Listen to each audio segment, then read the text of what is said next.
ይህ በኢትዮጵያ ኒው ሚሊኒየም 2000 ፕሬየር ቼን 247 የሎጥ ጉበኞች ማዕከል እየተዘጋጀ የሚቀርብ ሳምንታዊ የጸሎት ፕሮግራም ነው።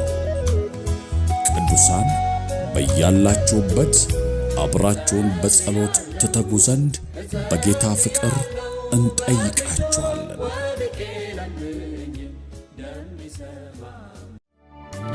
እስኪ መስቀል ስር ሸክሜን ልጣለው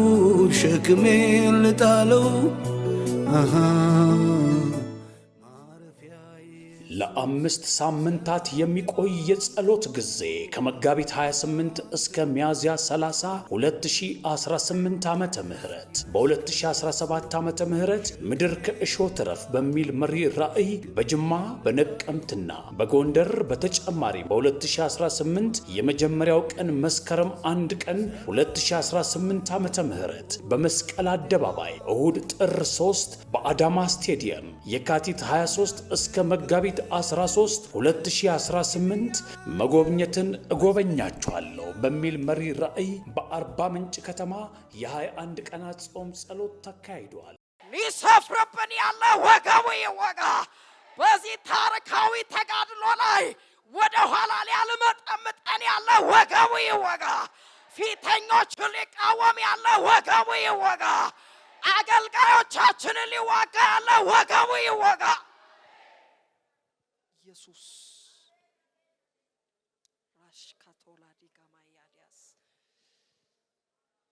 ግብፃውያን ሰዎች እንጂ አምላኮች አይደሉም። ፈረሶቻቸውም ሥጋ እንጂ መንፈስ አይደሉም።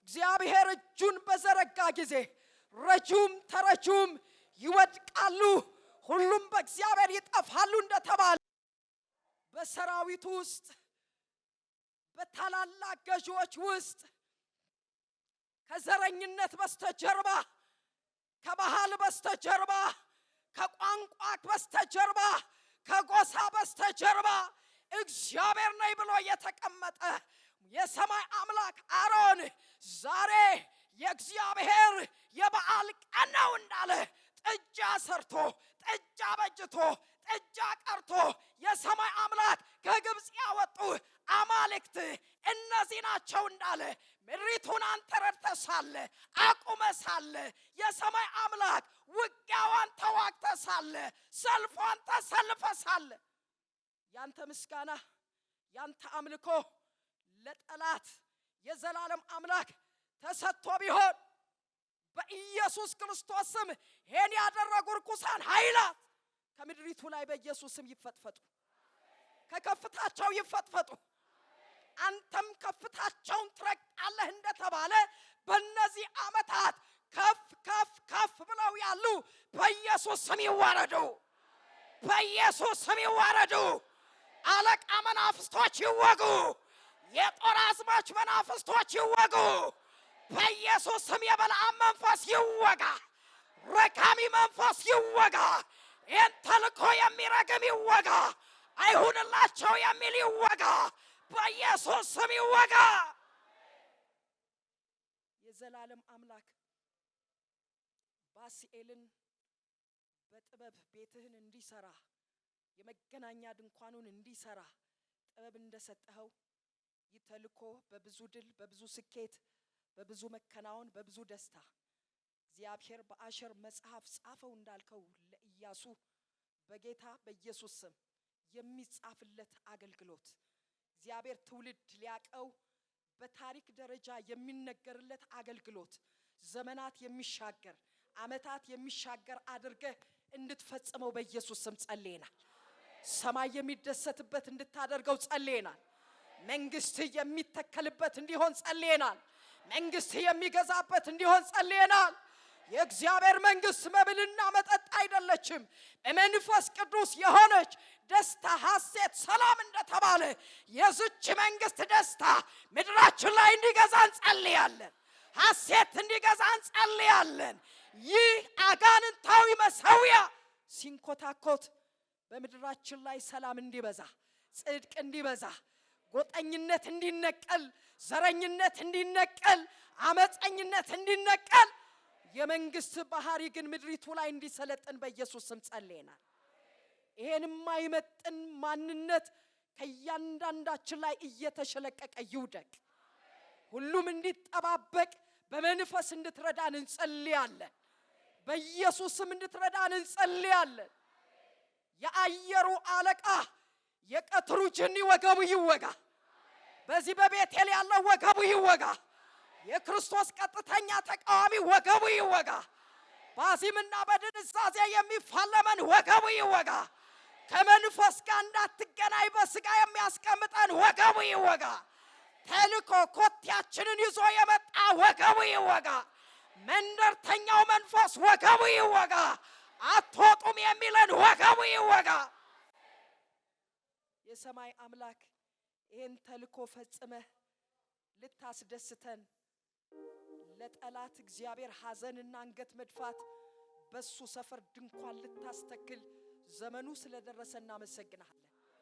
ለቤተ ክርስቲያን ለመውጣት ሪቫይቫል የሚሆንበት ዘመን ስለደረሰ እናመሰግናለን። በጌታ በኢየሱስ ስም የተሸፈንክበት የተሸሸክበት ወግድ የተባልክበት የዘላለም አምላክ ከመድረኮቻችን ተነጥለህ የተወገድክበት ይህ ዘመን በቅቶ ወንጌል በበላይነት ባሸናፊነት በኢትዮጵያ ቤተ ክርስቲያን ላይ ሊገዛ ዘመኑ ስለመጣ ምድር ልትፈወስ ዘመኑ ስለመጣ ትውልድ ሊያርፍ ዘመኑ ስለመጣ የሰማይ አምላክ እግዚአብሔር እናመሰግናለን። ይህ ኦፕሬሽን ላይ መንፈስ ስለተለቀቀ ኃይል ስለተለቀቀ ጸጋ ስለተለቀቀ በኢየሱስ ስም እናመሰግናለን። ክብር ላንተ ይሁን። ከዚህ በኋላ የሚሆነው ሁሉ ላንተ ክብር እንዲያመጣ በኢየሱስ ስም ጸልየናል። በነገር ሁሉ ተባረክ።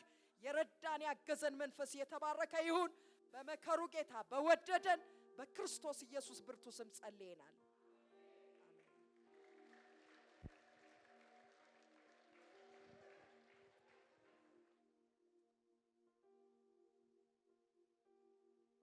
ለጌታ ለኢየሱስ ክብር ጭብጨባችንን እልልታችንን ሃሌሉያ። አሁን ደግሞ ባለው ምስጋና የኔ ምስጋና ዝናብ እንደሌለው ደመና ውሃ እንደሌለው ደመና አይደለም የኔ ምስጋና የኔ ምስጋና የኔ ምስጋና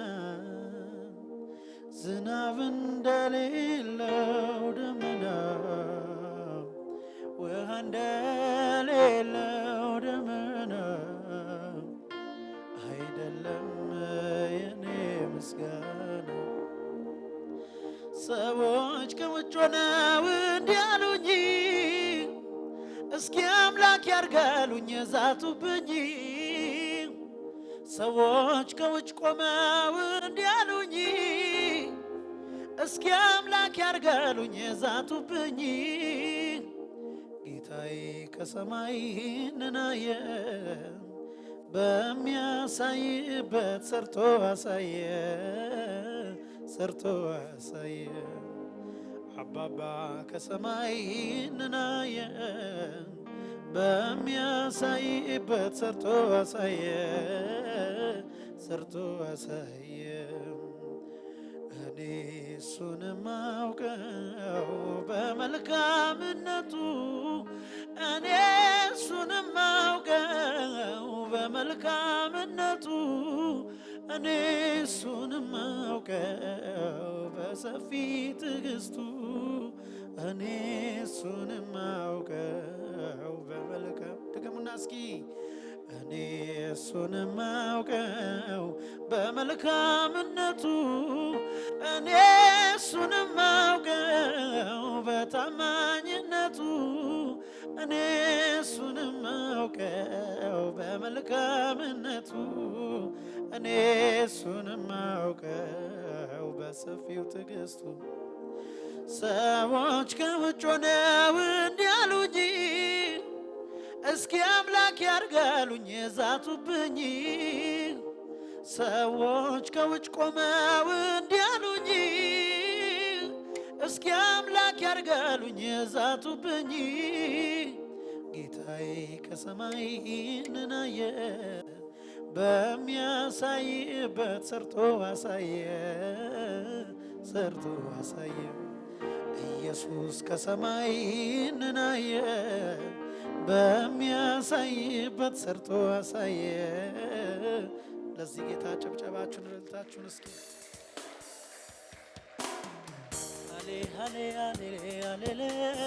ሃሌሉያ አባባ ተባረክ ረባሻዴ ባላሳታላ ራዲካሌ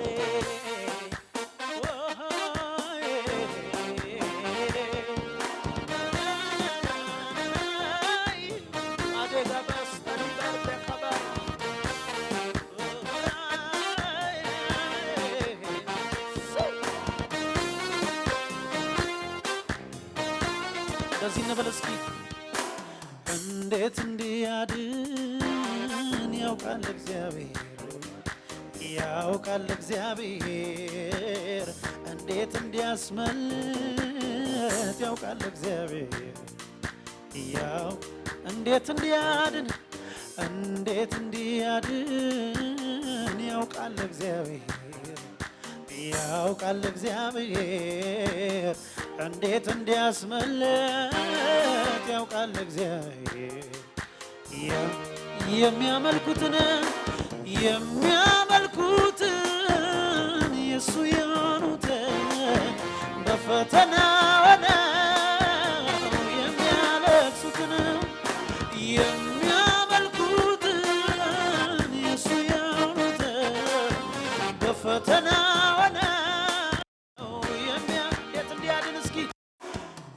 እንዴት እንዲያድን ያውቃል እግዚአብሔር እንዴት እንዲያስመልጥ ያውቃል እግዚአብሔር እንዴት እንዲያድን ያውቃል እግዚአብሔር እንዴት እንዲያስመልጥ ያውቃል እግዚአብሔር የሚያመልኩትን የሱ የሆኑትን በፈተና ሆነው የሚያለቅሱትን የሚያመልኩትን የሱ የሆኑትን በፈተና ሆነው የሚያለቅሱትን የሚያመልኩትን የሱ የሆኑትን በፈተና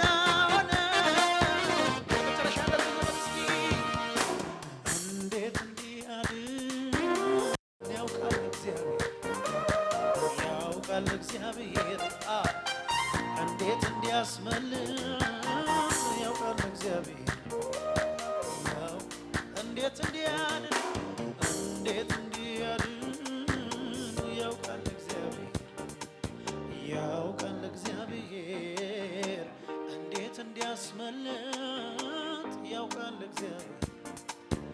ያውቃል እግዚአብሔር የሚያመልኩትን የሱ የሆኑትን በፈተና ሆነው የሚያለቅሱትን የሚያመልኩትን የሱ የሆኑትን በፈተና ሆነው ስለዚህ ለቅሶ ማታ ቢሆንም ጥዋት ደስታ ይሆናል ሁሉም ቻዩ ጌታ እግዚአብሔር ቀን ያዛል ለቅሶ ማታ ቢሆንም ጥዋት ደስታ ይሆናል ሁሉም ቻዩ ጌታ እግዚአብሔር ቀን ያዛል ቢመሽም ይነጋል ይሄንን አውቃለሁ እንደ መሸ አይቀርም እግዚአብሔር ቀን አለ ቢመሽም ይነጋል ይሄንን አውቃለሁ እንደ ለማይቀር አይቀርም እግዚአብሔር በጭብጨባ እስኪ እግዚአብሔር ቀን አለው ለሁሉም እግዚአብሔር ቀን አለው እግዚአብሔር ቀን አለው ለሁሉም እግዚአብሔር ቀን ቢመሽም እስኪ ቢመሽም ይነጋል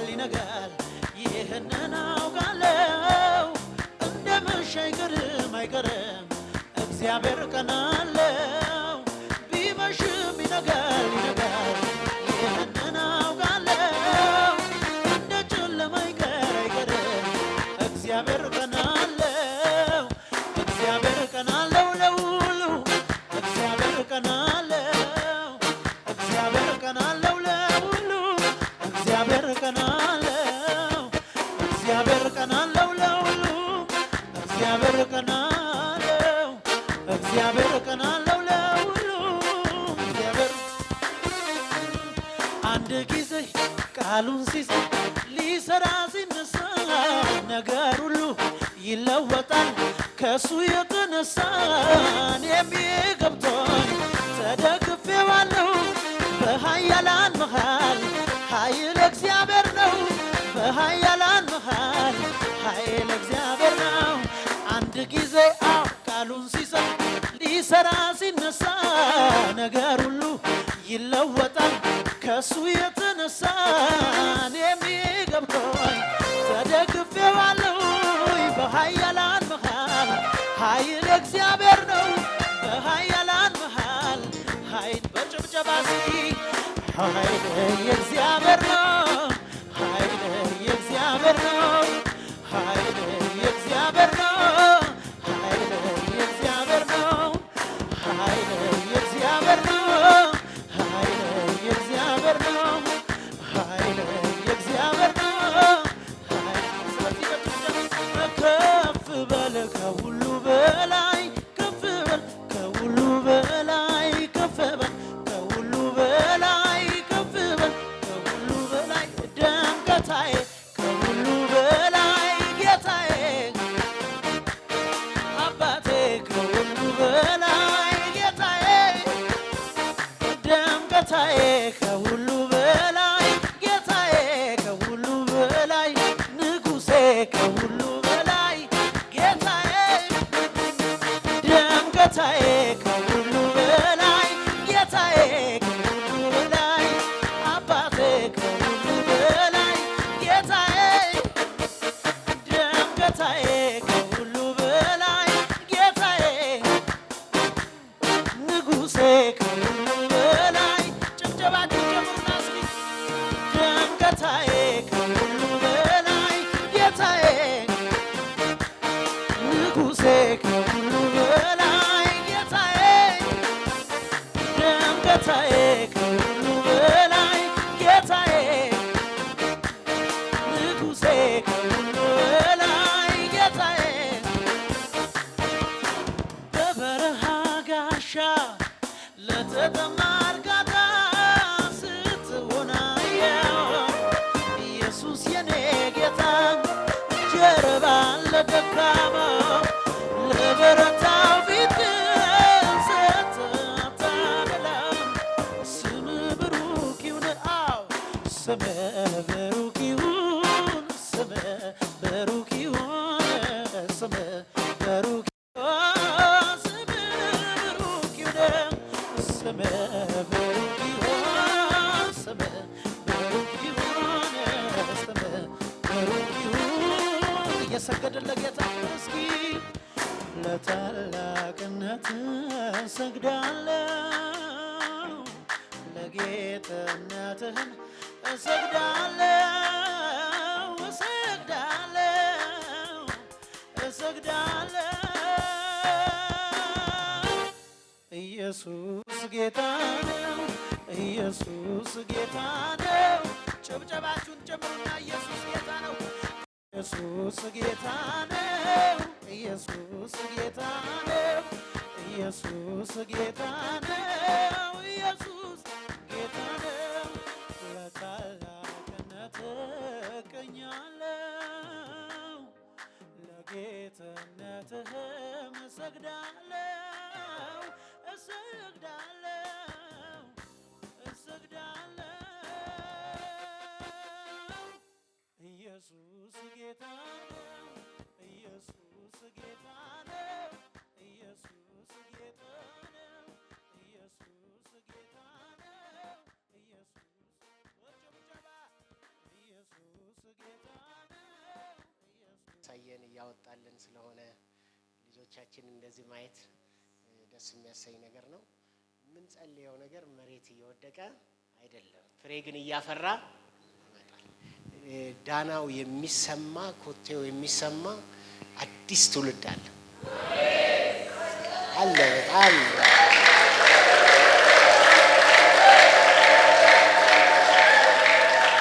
ይሄ ብዙ በልምድ የሆንበት ጌታን የማንሰማበትን ምናልባት ከመድረክ ላይ መሆን ከሚገባን እድሜ በላይ መድረክ ላይ ያለነውን ሰዎች ዞር የሚያደርግ ሰራዊት ይመጣል። ፖለቲካው ዓለም መተካካት ይባላል። በእኛ ግን ጸጋ የተሞሉ እያየናቸው የምንደሰትባቸውን እግዚአብሔር በቤቱ ላይ ያብዛቸው። ክብር ለእግዚአብሔር ይሁን። ዛሬ ሁለተኛ ቀን ነው። ያው ዛሬም ቁጥራችን የሳሳው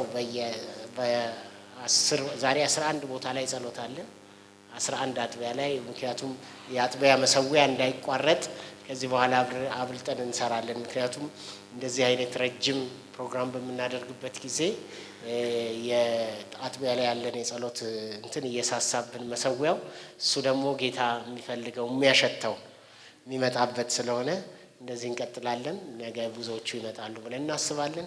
ዛሬና ነገ የትምህርት ጊዜ አለን። ምናልባት ዛሬ ጠዋት እስቲ ኤልሻዳይ ያያችሁ የጠዋቱን ፕሮግራም እስቲ ስለዚህ ዛሬ የሚቆመው አገልጋይ እንግዳ የሆኑባችሁም ቢያንስ ጠዋት ተሰብካችኋል በሱም እና ይሄም የኤልሻዳዩን ፕሮግራም ብትከታተሉ ጥሩ ነው። ጠዋት ላይ በጣም ብዙ ሰዎች እያገለገሉ ነው። ብዙ ሰዎች ደግሞ መሰዊያችን እየታደሰ ነው፣ የማለዳ መሰዊያችን እየታደሰ በጣም ብዙ ቴክስት ነው የሚልኩት እና ብዙ ማይችሉ አረብ ሀገር ያሉ ኤርትራ ያሉ ብዙ ወገኖች ቴክስት እያደረጉ ነው እና እናንተም ለሌሎችም ተነስታችሁ ጠዋት እንደውም ትንሽ ከዛ አንድ ሰዓት ጸልያችሁ ትመጡ የሆነ ችቦ ለኩሳችሁ ስለምትመጡ እዚህ ደመራ ይሆናል እና እንደዛ እንድታደርጉ አበረታታችኋለሁ። ዛሬና ነገ ፓስተር ዮሴፍ ነው የሚያስተምረን። ስለሱ እግዚአብሔር እናመሰግናለን። እንኳን ደህና መጣህ እንለዋለን። እዚህም ሲመጣ ለመጀመሪያ ጊዜ ነው ለሱ። እናንተ ኃያላንን ሊያበረታታ እግዚአብሔር መጥቷል። ክብር ለኢየሱስ ይሁን።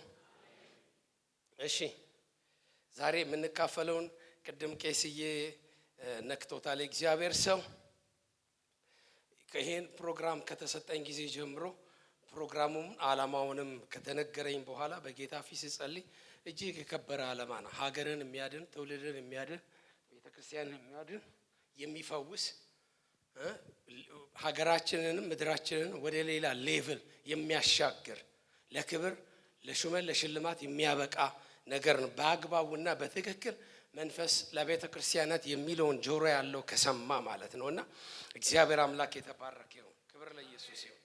ክብር ለመድኃኔዓለም። ስለዚህ በዚሁ ስለሚያንጸባርቅ ብዬ ነው ይሄኛው። እግዚአብሔር አምላክ የተባረከ ይሁን። ክብር ለጌታችን ይሁን። እሺ መነሻ የማደርገው ጥቅስ ዘጸአት 20 ከቁጥር 3 እስከ 6 ያለውን ክፍል ነው። ከቁጥር 3 ጀምሮ ያለውን አውጥተን ብናነብ ደስ ይለኛል። መጀመሪያ ማነሻ ማድረገው እሱን ጥቅስ ነው። ከዛ ውስጥ የተወሰኑን አንድ 5 ነጥቦችን እንማራለን። በሱ ተነስቼ ለዛሬ አካፍለዋለሁ ብዬ ያሰብኩት የአንድ ንጉሥ ታሪክ አንስቼ ዛሬ ላይ ያለውን ነገር እና በቃና ነገ ደግሞ ጌታ ወደሚሰጠን ደግሞ እንሄዳለን። ዘዳግም ምዕራፍ 20 ዘጸአት ምዕራፍ 20 ከቁጥር 3 ጀምሮ። እሺ እኔ ከቁጥር 1 ጀምሮ ልጀምር። እግዚአብሔር ይህን ቃል ሁሉ እንዲህ ብሎ ተናገረ። ከግብፅ ምድር ከባርነት ቤት ያወጣው እግዚአብሔር አምላክ እኔ ነኝ። እችን ቃል ያዙልኝ፣ በኋላ አነሳታለሁ። ቁጥር 2 ላይ እዩት፣ እግዚአብሔር ራሱን እንዴት አድርጎ ኤክስፕረስ እንዳደረገ ለእስራኤላውያን የገለጠበትን በኋላ አሳያቸዋለሁ። 2 ቦታ ካሉት ከብዙዎቹ 2 ቦታ አነሳና ጠላትም ይህን እግዚአብሔር ራሱን የገለጠበትን ታሪክ ሊቀማ አዲስ ትንግርት አዲስ ነገር ለማስቀመጥ ሲጠቀም እናያለን። እቺ 2 ላይ ያዙልኝ ብያለሁ። ከግብፅ ምድር ምንድን ያለው እግዚአብሔር ራሱን ሲገልጥ ምን ብሎ ነው ያለው? ከግብፅ ምድር ከባርነት ቤት ያወጣሁህ እግዚአብሔር አምላክህ እኔ ነኝ። ሌላ ያዳነ የታደገ ግብፅ ከደህንነታችን ጋር የተገናኘ ጉዳይ ስለሆነ ሌላ አምላክ የለህም ነው። ከየት ያወጣ? ከግብፅ። በኋላ ላይ እናገረዋል። አዲስ ትውፊት አዲስ ታሪክን አምጥቶ እንዴት አድርጎ መሰዊያዎች ከዚህ ትውፊት ጋር ይሄንን ታሪክ ለማቀልሸት የመጡ ናቸው። መሰዊያና ባዕድ አምልኮ ሲደረግ ሌላ መነሻ የሆነ ትውፊት ታሪክ ሌላ አዲስ ነገር ኢንሰርት የተደረገ ነገር እንዳለ አሳያቸዋለሁ በኋላ ላይ። ቁጥር 3 ከኔ በቀር ሌሎች አማልክት አይሆኑልህ። እዚህ ጋር ማነሳው ነጥብ አለ። በላይ በሰማይ ካለው በታችም በምድር ካለው ከምድር በታች በውሃ ካለው ነገር የማናቸውን ምሳሌ የተቀረጸውን ምሳሌ ላንተ አታድርግ። ይህንንም አነሳለሁ። አትስገድላቸውም፣ አታምልካቸው። በሚጠሉኝ እስከ 3ኛና እስከ 4ኛ ትውልድ ድረስ የአባቶቻቸውን ኃጢአት በልጆች ላይ የማመጣ ነው። ከዚህም ደግሞ ወስደው ክፍል አለ። ለሚወድዱኝ ትእዛዜንም ለሚጠብቁ እስከ 1000 ትውልድ ድረስ ምሕረትን የማደርግ እኔ እግዚአብሔር አምላክህ ቀናተኛ አምላክ ነኝ። እግዚአብሔር አምላክ የተባረከ ይሁን። በሁለት ሐሳብ ማነንከስ አያስፈልግም በሚል ሐሳብ ነው የምንካፈለው። ርዕሱ ይሆንና ይህን ርዕስ የተዋስኩት ከኤልያስ ነው። አንደኛ ነገሥት ምዕራፍ 18 ላይ ከቁጥር 20 ጀምሮ 21 22 ሲናገር እናያለን። በሁለት ሐሳብ እያነከሱ ለነበሩት እስራኤላውያን እግዚአብሔር አምላክ በባሪያ በሙሴ በኢያሱ በኤልያስ በኩል የተናገረው ንግግር። በሁለት ሐሳብ ማነከስ ማለት ምን ማለት ነው? ሁለት ነገር ይዞ መሄድ ማለት። በዛ በወቅቱ ላይ እስራኤላውያን ትዝ ይላቸዋል። እዛ ክፍል ላይ ተናግሬዋለሁ። በተለይ የዩቲዩብ ላይ ሄዳችሁ ማየት ትችላላችሁ። እዛ ላይ በደንብ አድርጌ ተናግሬዋለሁ። ኤልያስ አገልግሎትን የጀመረው አንደኛ ነገሥት ምዕራፍ 17 ነው።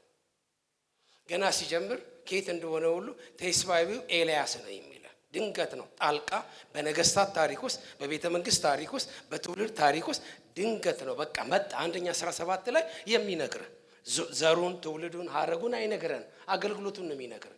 ቴስባዊው ኤልያስ ብሎ ይጀምር። ሲጀምር ደግሞ የመጀመሪያ አገልግሎትን የጀመረው ሰማይን በመዝጋት ነው። ዝናብ ከዚህ ጊዜ ጀምሮ የበዓል ዝናብ አይሆንም ማለት ካፌ ቃል በስተቀር ጠል አይሆንም ማለት። ይሄን የተናገረበት ምክንያት ፐርፐዝሊ ነው፣ በዓላማ ነው የተናገረው። በዓላማ ነው። ለምን?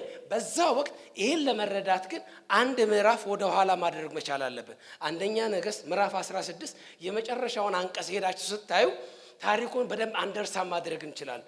አካብ በነገሰ 22 ዓመት አካባቢ ነው አካብ በእስራኤል ላይ የነገሰው። እሱ ሲነግስ ደግሞ ሲዶናዊት የሆነችውን ኤልዛቤል አገባ። እሷን ሲያገባ ደግሞ እነሱ ሲያመልኩት የነበረው የሲዶናውያንን አማልክት በዓልና አስታሮትን ወደ እስራኤል አምጥቶ ማስመለክ ቤተ መቅደስ ሰርቶ መሰዊያ ሰርቶ ምልክት አስቀምጦ በዓል የጥጃ ምልክት ያለበት ነው። በጥጃ ምልክት የሚደረግ ነው።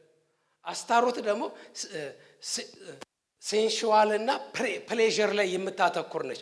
በዓል ደግሞ ዝናብ ይሰጣል፣ ፈርቲሊቲ ይሰጣል፣ እርሻን ይባርካል፣ ዝናብ ያመጣል። ለፍሬያማነት በዓል መከተል አለባቸው ይላሉ።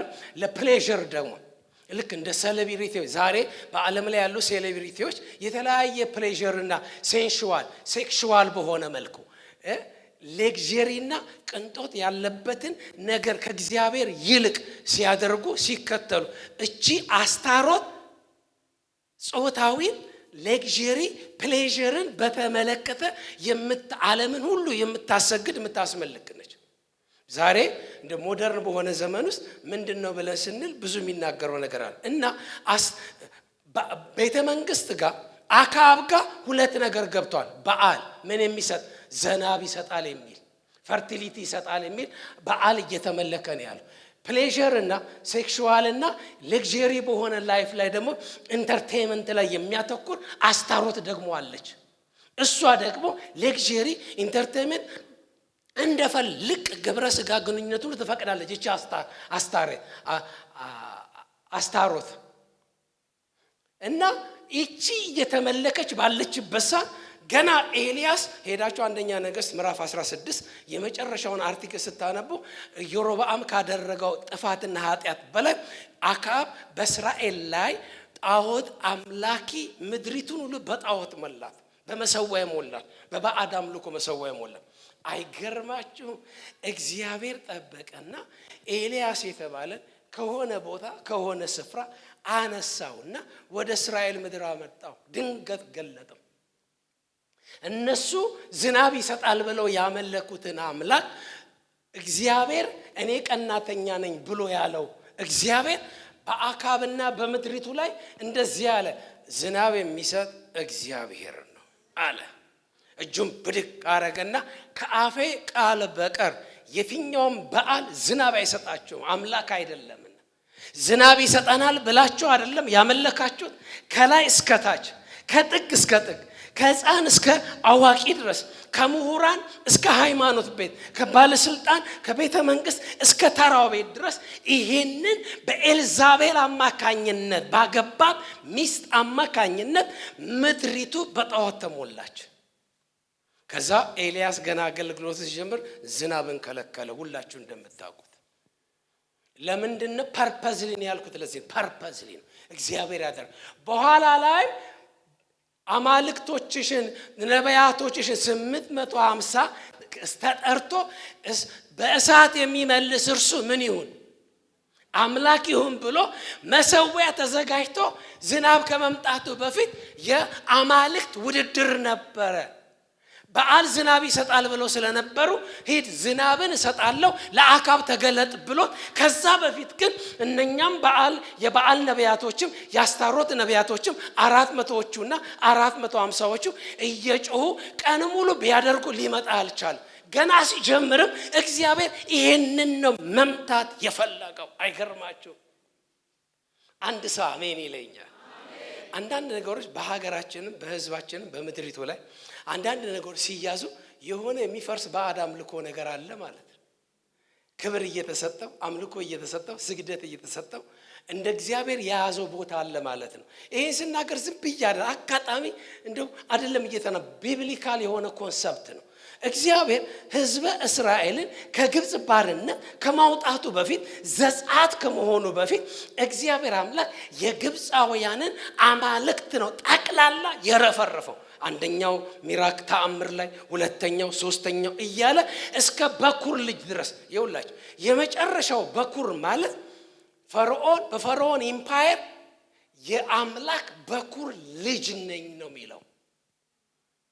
በኩር በዛው የፈርዖን ኢምፓየር አንድ የሚያመልኩት የዛ የሚመለከው ስም አለው። እንደው 10ሩን መዘርዘር ይችላልላችሁ ነበር፣ ከሰዓት የተነሳ አንችልም። እያንዳንዱ የራሳቸው ስም ነበር። ደስትን ምታ አዋራውን ምታ አለና ከዛ ውስጥ መቅሰፍቶች አንበጣዎች እንዲወጡ ሲያደርግ የደስት ያዋራ አምላክ ያመልኩ ነበር። አዋራውን የሚቆጣጠርልን ምድሪቱ እንድትባረክ መቅሰፍት እንዳይመታት የምንዘራው ዘር ምድር መልሳ ፍሬያማ አድርጋ ትሰጠናለች ብሎ የሚያመልኩት ነበር። እሱ ነው እግዚአብሔር የመጣው። እያንዳንዱ ጨለማን ያመልኩ ነበር፣ ጓጉንቸርን ያመልኩ ነበር፣ ውሃን ያመልኩ ነበር፣ አንበጣን ያመልኩ ነበር፣ አየርን ያመልኩ ነበር፣ ዝናብን በረዶ ሁሉ ሳይቀር ማለት ነው። የስቶርም አምላክ የሚሉት ነበር ሁሉንም። የመጨረሻ ግን ፈርዖን የለቀቀበት ፈርዖን ማለት የአምላክ የበኩር ልጅ ማለት ነው። የበኩር እግዚአብሔር ትዝ ይላችኋል ዘጸአት ላይ እስራኤል አለ ትዝ ይላችሁ የበኩር ልጄ ነው አለ። እናንተ እዩት ሲመገለጡን አይገርማችሁ? አስግራንት እግዚአብሔር የሚያደርገው ነገር የለም። ፐርፐዝሊ ነው ከስር ነው የሚነቅለው። አይገርማችሁ? ፈርዖን እኔ የአምላክ የበኩር ልጅ ነኝ ብሎ መንግስቱን በሱ ነበር የሚያስጠብቅ የነበረው።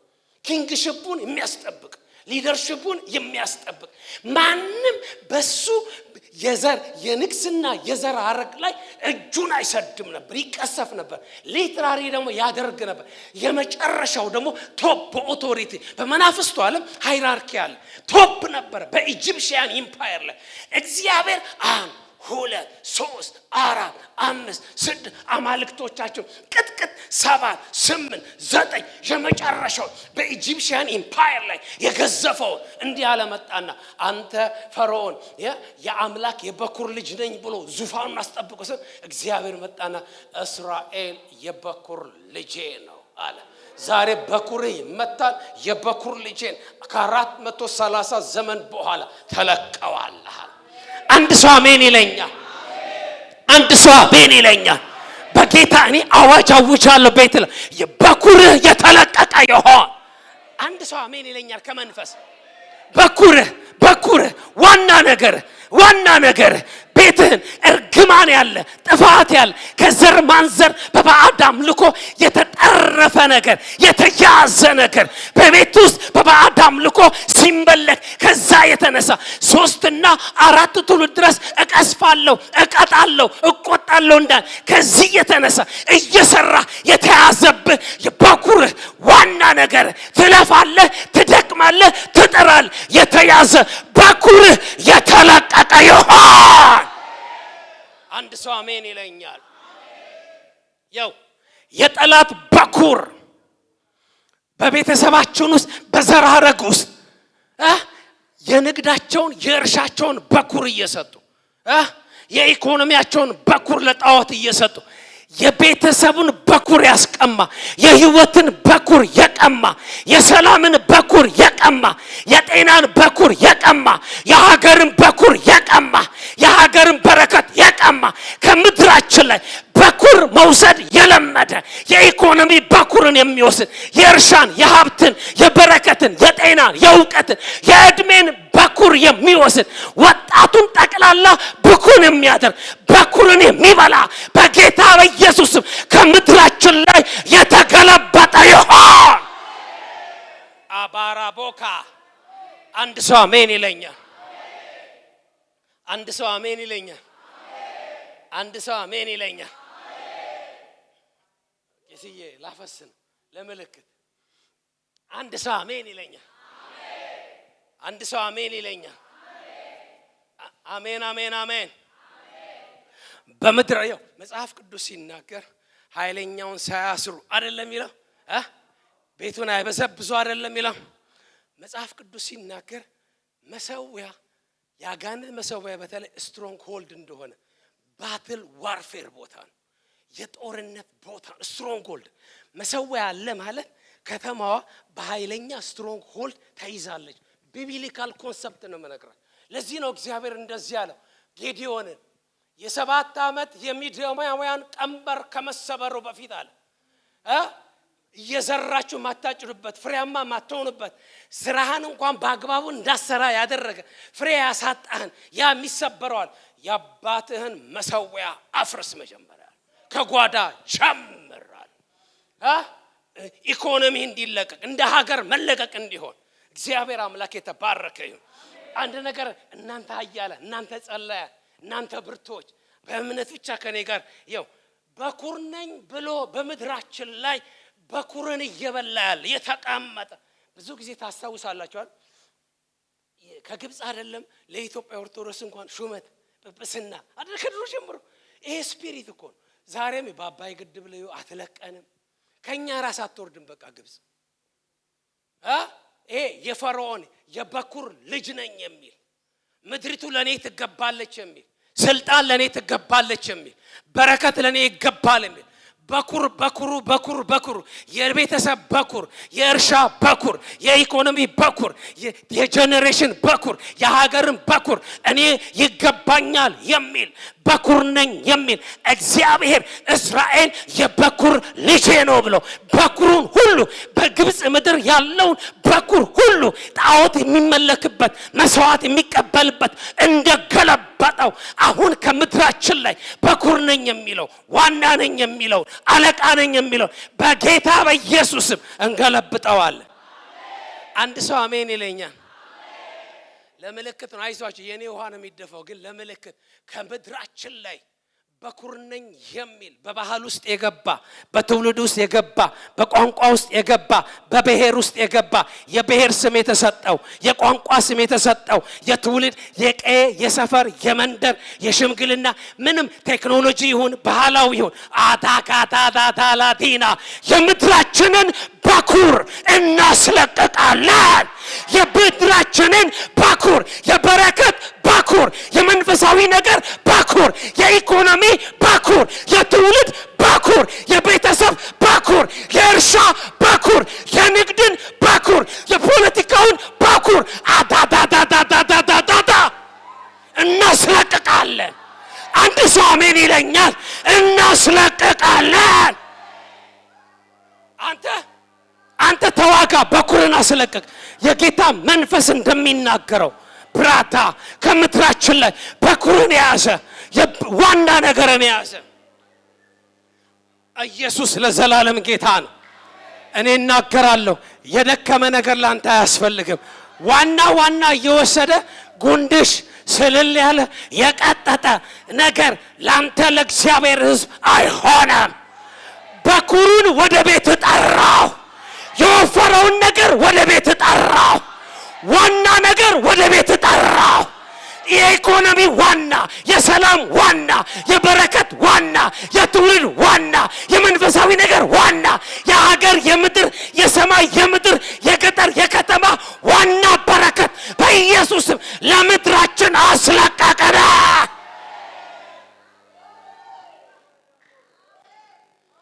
አንተ አንድ ሰው አሜን ይለኛል።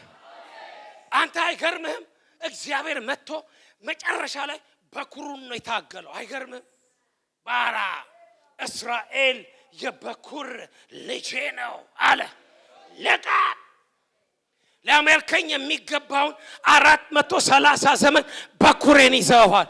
እኔ የአምላክ በኩር ነኝ ብለህ በኢየሱስ ስም በምድራችን ላይ በኩር ነኝ የሚለው የተገለበጠ ይሆን።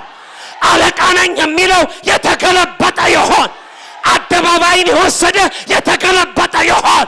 ከተማን የከተማ መግቢያ ላይ ያሉ በኩር ነኝ የሚል አለቃ ነኝ የሚል ዋና ነኝ የሚል ተረኛ ነኝ የሚል ባዕድ የሆነ ነገር ከአምላክ ውጭ የሆነ እርኩስ ነገር ከምድራችን ላይ የተገለበጠ ይሆን። አቶምቶ አንድ ሰው አሜን ይለኛል።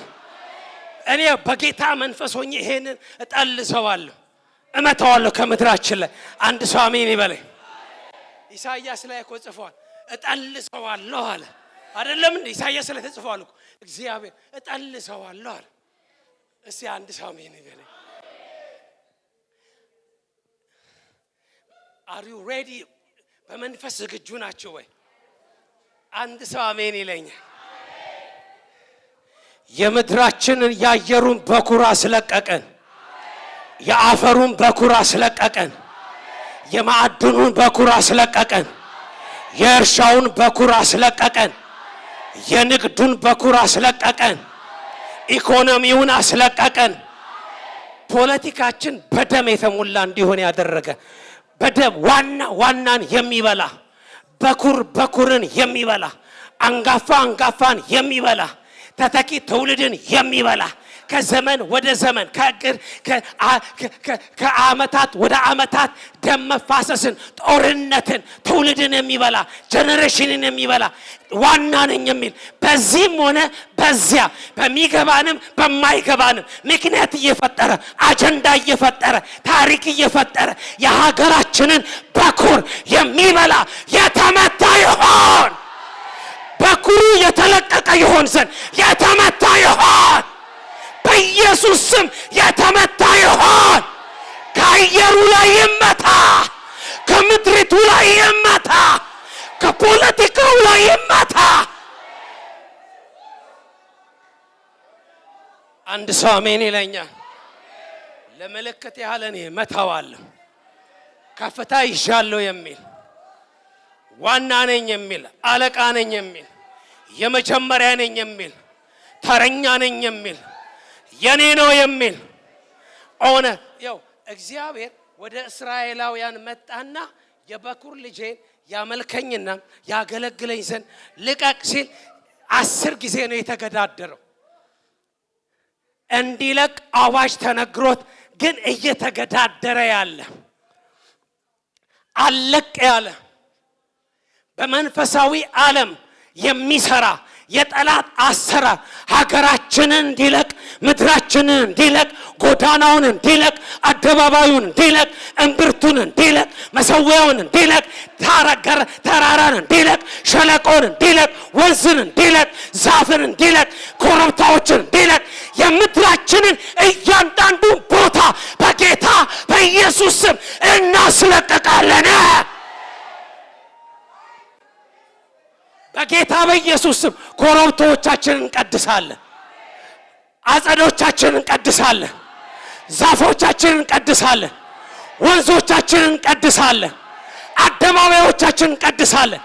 የከተማን መግቢያና መውጫን እቆጣጠረዋለሁ ብሎ ምልክት የተደረገ ውክልናውን እናነሳለን፣ ኃይሉን እናነሳለን፣ ጉልበቱን እናነሳለን። በጌታ በኢየሱስ ስም ከእያንዳንዱ ከተሞቻችን ላይ የተነቀለ ይሆን። አንድ ሰው አሜን ይለኛል።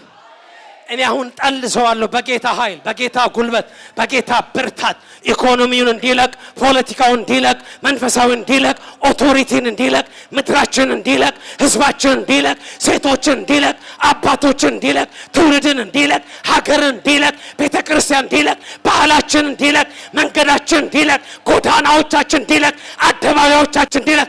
እርኩሰት የሞላ እንደገና ከዘመን በኋላ ነቅ ብሎ ቀና ያለ የቀድሞው እባብ ያሁኑ ዘንዶ የተወጋ ይሆናል።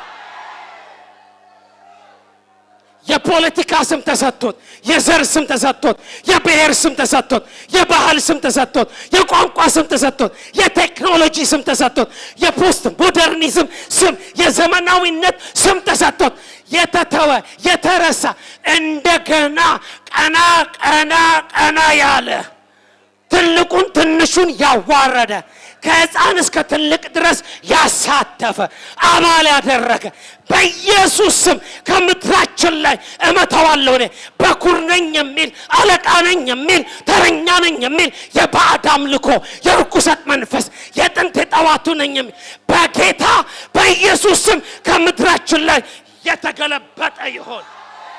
አሜን አሜን አሜን አሜን አሜን አሜን።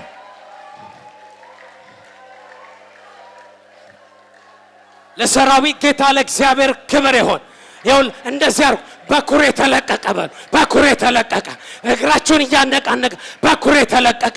ዋና ነገር የተለቀቀ እርግማን ተመታ፣ መቅሰፍ ተመታ፣ ቁጣ ተከለከለ። አሜን አሜን አሜን አሜን። አረፍ አረፍ በሉ። አረፍ አረፍ አረፍ።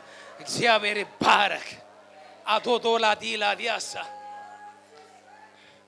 አንተ እግዚአብሔር ሲቆጣ እንቆጣለን።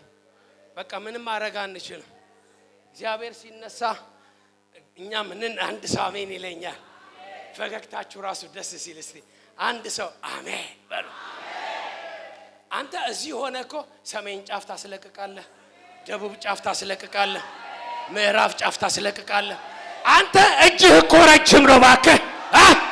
አታታ ያው እግዚአብሔር እንዲህ አለው why you are shout on me አለው። ምን ትጮህብኛለህ? ረጅ እንደል ለባሪያው ለሙሴ እንዲህ አለው ምን ትጮህብኛለህ? ረጅ እንደሌለው አጋዥ እንደሌለው ተመልካች እንደሌለው ምን ትጮህብኝ? raise your hands አለው። እጅህን በባህሩ ላይ አንሳ፣ ለምልክት ያህል ብቻ አንሳ። እኔ የምስራቅ ንፋስ ከእጅ በስተጀርባ አመጣለሁ፣ ኃይሌን በምድሪቱ ላይ አመጣለሁ፣ ጉልበቴን በምድሪቱ ላይ አመጣለሁ። የሚከፈለው ይከፈላል፣ የሚለቀው ይለቃል። መከራ ላይ ያበዛባችሁ ለምንድን ነው እግዚአብሔር ይላል? አንድ የጠላው ነገር አለ። ያው ከዚህ ተነስተው እዚህም ግብፅ ውስጥ ከእግዚአብሔር ውጪ ለ430 ዘመን ሲመለክ ነበር። ለዚህ ነው 10 ታምራቶቹ 10ሩ የባዕድ አምልኮ አማልክቶችን ቻሌንጅ ያደረገ እግዚአብሔር የመጣ የከለከለ። እዚህም ደግሞ ሲገቡ ደግሞ ከናናውያን ፌርዛውያን 7 ነገስታቶች አሉ። እነሱ ደግሞ እንደገና የለመዷቸው እነኚህ በዓል፣ ሞሎክ፣ አስታሮት፣ ዳጎን የሚባሉ የፍልስጤም፣ የከነዓን፣ የኢያቡሳውያን፣ የሞዓባውያን አማሌቃውያን በቃ በማቸው እነሱ የለመዱት ደግሞ አለ። እግዚአብሔር በዚህ አጣብቂኝ ውስጥ ነው መመሪያ ሰጠ። እዚህ መንደር ያጣውን ነገር እዚህ ጋር ፈለገ። ሁለቱ ጋር የተለማመዱት ባዕድ አምልኮ አለ። ከእግዚአብሔር ውጪ ይመለካል። ምን አድርገው? መሰዊያ ሰርተው ቤተ መቅደስ አድርገው 3 ነገር ነው የሚያደርጉ። መሰዊያ፣ ቤተ መቅደስና የአምላኩ ጣዖት ሐውልት ይደረግለታል። ወይ የጥጃ ወይ ደግሞ እንደገና ደግሞ አንገቱ የሰው ሌላው አካሉ አሳ፣ ብዙ አይነት አለ።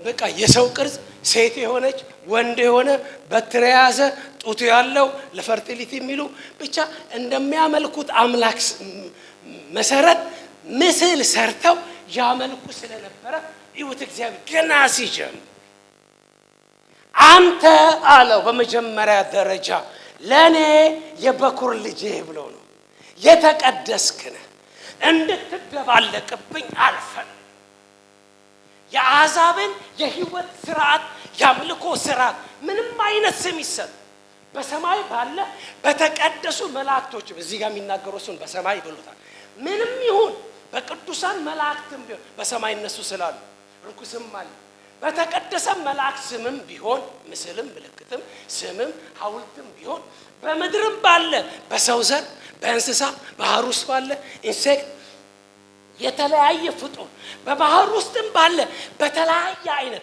ከዚህ ውጭ ፍጥረት የለም አይደለም በሰማይ በምድር ከምድር በታች ይሁት ኢንቴክቱን እናገኝ ሳይኮሎጂውን እናገኝ እግዚአብሔር የሚልበት ምክንያት ይሁን የተለማመዱት ነገር አለ እግዚአብሔር መጣና ይሄንን ሊመታ ከዚህ ደግሞ ቀጥቅጦ ደብድቦ አዋርዶ አስወጥቶታል አምላክ ብሎ ያሏቸው እንደማያድኑ እውነተኛ አምላክ እንዳልሆኑ አሳይቷል አሁን ደግሞ ይሄ ህዝብ ደግሞ ሊገባ ነው አለው እግዚአብሔር በምንም አይነት ይውላችሁ አንድ ነገር ልንገራችሁ ልብ በሉልኝ በጌታ ፍቅር በጣም ልብ ብላችሁ ስሙ በጣም መሰረታዊ ነገር እንመነግራችሁ እንኳን በአዲስ ኪዳን በብሉይ ኪዳን ምስል ሰርቶ ተከፍቷል አውቄ ዝልዘጋው ይውላችሁ እዚህ ጋር የሚናገረው ምስልና ቅርጽ ነው ምስል አለ ቅርጽ ማለት ሐውልት ማለት እዚህ ቁጥር 4 ላይ በላይ በሰማይ ካለው በታች በምድር ካለው ከምድር በታች በውሃው ካለው ነገር የማናቸውንም ምሳሌ ሲምቦል ኢሜጅ ፒክቸር ቀጥሎ እሱ ብቻ አይደለም ቀጥሎ የተቀረጸውን ምስል ሐውልት ማለት ፔሬድ በሰማይ በምድር ከምድር በታች ያለ ሁለት ነገር ፒክቸር ኢሜጅ ኤንድ ምን ሐውልት ቅርጽ የተሰራ የተቀረጸውን ምስል ላንተ አታድርግ ፔሬድ ማን ነው ይሄ ህዝብ ከግብጽ ባርነት ወጥቶ አዲስ ካናል ሊገባ መመሪያ እየተሰጠው እኔን መከተል ከፈለክ እኔ መፈልገው ይሄ ነው የግብጻውያንን አማልክት እንዴት እንደመታው አይተሃል እኔ የአማልክት ሁሉ አምላክ ነኝ በእኔ አትተማመንም እንዴት ለዚህ ነው 10 ጊዜ ነው የሚጠቅሰው እግዚአብሔር በዳዊት ዘመን ጠቅላላ ሌላ ሊጠቅሱት የሚችል 400 ዘመን ቆይተው ምንድነው የሚሉ እስራኤልን ከግብጽ ባርነት ያወጣ እግዚአብሔርም ይሁት ቁጥር 2 ላይ ብያቸው በኋላ ነግራቸዋል ጊዜ ካለ ከግብጽ ምድር ከባርነት ቤት ያወጣ ሪኮል ያረጋል ሪሜምበር ማንንም አልታደገም ከዛ ውስጥ 430 ዘመን ሙሉ በግብጻውያን በ10 አማልክቶች ቁጥጥር ስር ገቨርንመንቱ በሱ ተያዘ ፖለቲካው በሱ ተያዘ ኢኮኖሚ በሱ ተያዘ ባህሉ በሱ ተያዘ አንድ ሀገር ውስጥ አንድ ማህበረሰብ ውስጥ ይሄ ነው ያለው አይደለም ፖለቲካዊ አገዛዝ አለ አይደል ስፒሪቹዋል ነገር አለ ልማዶች አሉ ባህሎች አሉ እሴቶች አሉ ምልልሶች አሉ ንግዶች አሉ ሁሉ በእነኚህ አማልክቶች ቁጥጥር ስር እግዚአብሔር መጣና ቀጥቅጦ ለዚህ ነው ከግብጽ ያወጣው እኔ እግዚአብሔር ነኝ ይለዋል አማልክት አይደለም ያወጣ የተመሰለ ምስል አሁን ቀደም ልነግራችሁ የፈለኩት እንኳን በአዲስ ኪዳን በብሉይ ኪዳን እንኳን it is forbidden ምን ልላችሁ ፈልጌ መሰል በጣም ልብ ብላችሁ ስሙ ምንም ምስል ተሰርቶ ምንም ይሁን ቅድም ነግሬያችኋል በጻድቃን መላእክት ስም ይሁን ቅርጽ ሐውልት ተደርጎ በሰማይ በምድር ከምድር ሌላ ፍጥረት ላይ መጣው አይችሉም ቅርጹ ምስሉም በምድር በሰማይ ይው እንኳን በአዲስ ኪዳን ልብ ብላችሁ ስሙኝ በጌታ አና መነፍሰው ሚካኤል ነው ይያለ ገብርኤል ነው ይያለ 19 ነው ይያለ 27 ነው ይያለ ተሳሳ አና ምንም ይሁን ምንም አይነት አለ እግዚአብሔር ሲናገር ምክንያቱም ደግሞ ነግራችኋል 3 ቦታ የተጠቀሰ ጥቅሳል እግዚአብሔር ሲናገር ለምን እንደዛ እንዳለ ምስል ቅርጽ በብሉይ ኪዳንም እንኳን ተውት በአዲስ ኪዳን የለም በብሉይ ኪዳን እንዲህ ተደርጎ የሚደረግ የማንና የማን ልማድ ነው? የግብፃውያንና የሚገቡባቸው የሰባቱ ነገስታቶች ልማድ ነው። እግዚአብሔር አይቶ ነው ዶንት ዱ ኢት ለራስህ እንዳታደርግ። ያው በምስልና ልብ በሉኝ፣ በምስልና በቅርጽ የሚመለክ ሁሉ በብሉይም በአዲስ ኪዳንም አጋንንት ነው። ምንም መንፈስ አያስፈልግም። ደመደመው በምስል ልብ በሉ፣ ስሙኝ በጣም ልብ በሉ። ምንም አይነት ፖፑላር ሰዎች ምስል ይሰራላቸው፣ ሴሌብሪቲዎች ከፈለጉ ሐውልት ይሰራላቸው፣ የሀገር ሽማግሌዎችም ሊሆኑ ይችላሉ። ያ ሐውልት ያ ቅርጽ የሰማይ መላእክትም ሊሆኑ ይችላሉ። ዊዶን ነው እኛ እናውቅ። ምንም በሰማይ ብሏል። ምንም አይነት ይሁን በምስልና በቅርጽ ሶስት ነገር ነው መሰዋያ ላይ የሚቀርበው መስዋዕት። የደም መስዋዕት፣ የእህል መስዋዕት፣ የፈሳሽ መስዋዕት ይቀርባል። እንርጭም እህልንም ባረከን ብለንም እዛ ቅርጽ ፊት፣ እዛ ምስል ፊት፣ እዛ መሰዋያ ፊት አምጥተን የምንሰዋው መስዋዕት፣ የምናቀርበው የእህል፣ የምናፈሰው ጽዋ ጠቅላላ እግዚአብሔር አሕዛብ አንደኛ ቆሮንቶስ ምዕራፍ 10 ላይ ሲናገር አሕዛብ የሚሰውት ለአጋንንት ነው አለ። አዲስ ኪዳን ላይ ጣዖት ከንቱ ነው ምናምን ነው አለ። በምስል የተደረገ ሁሉ ቅርጽ ተሰጥቶት የሚጎበደድለት፣ የሚታጠንለት፣ የሚሰገድለት ነገር ሁሉ እግዚአብሔር አለ ጣዖት ነው አለ፣ አጋንንት ነው። የእግዚአብሔር ቤተሰቦች ለምን እንዳለ ልንገራችሁ። አንደኛውን ነገር እየተናገርኩት ነው። ለምንድን ነው መሰዋያ ማንሰራው? ፊዚካል መሰዋያ የሚሰዋ ጣዖት፣ ቅርጽ፣ ምስል፣ መሰዋያ፣ ቤተ መቅደስ አራት ነገር አድርገን በቤተ መቅደሱ ዝም ብሎ ቤተ መቅደስ አይደለም። ምስል አለው፣ ቅርጽ አለው። ቤተ መቅደስ ውስጥ ትዝ ይላችኋል። የዳጎን ቤተ መቅደስ ውስጥ የእግዚአብሔር ታቦት ሲገባ ምን አደረገው ነው የሚለው? ክንዱን አይደለም ግን ጥልጥሉ ነው። ቤተ መቅደሱ የአምላኩ ቅርጽ አለ። በጌታ ፍቅር ስም የትኛውም ዓለም ላይ የትኛውም ነገስታት እንደነ ናቡከደነፆር ጊዜ ምስል አድርገውት ስገዱ ሲሉ መጽሐፍ ቅዱስ ሲናገር እሱ እግዚአብሔር አይደለም። በምስል የተገለጠ እግዚአብሔር አይደለም። በቅርጽ የተገለጠ እግዚአብሔር ራሱ እግዚአብሔር ነው። ለምን አለ እግዚአብሔር ምስልና ቅርጽ ለኔ አታድርግ አትስገድላቸው ሲል ኮዙ ምንድነው? ሪዝኑ ምንድነው? እግዚአብሔር ይሁት የሚናገረው ዘዳግም 4:15 ላይ ያወጣ ሰው ቢያነብልኝ ደስ ይለኛል። እኔም አውጥቼ ማንበብ እችላለሁ። ዘዳግም 4:15 አቤት አቤት አቤት አቤት አቤት እሱ ጌታ ነው። ዘዳግም አይገርምም? 4:15 እኔ እኮ ግርም ነው የሚለው ጌታ።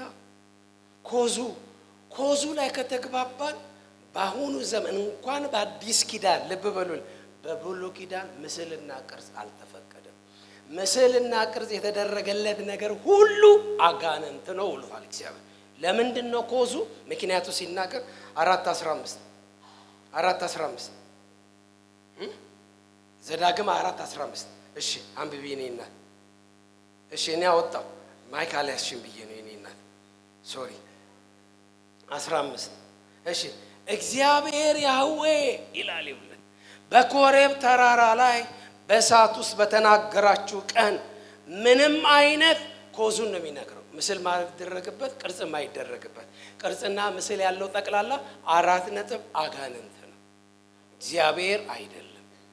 ቅርጽና ምስሉ በምንወዳቸው ቅዱሳን መላእክት ስም ሊሰጥ ይችላል። በምንወዳቸው ሴሌብሪቲዎች፣ ትላልቅ ሰዎች፣ ጀብደኞች፣ ታላላቅ የሆኑ አገር ሰዎች ምናቀም ከባህልም ከታሪክም ሲዋረድ የመጣ ሊሆን ይችላል። አጋንንት ነው አለ። የኛ አምላክ በምስልና በቅርጽ አይመለክም።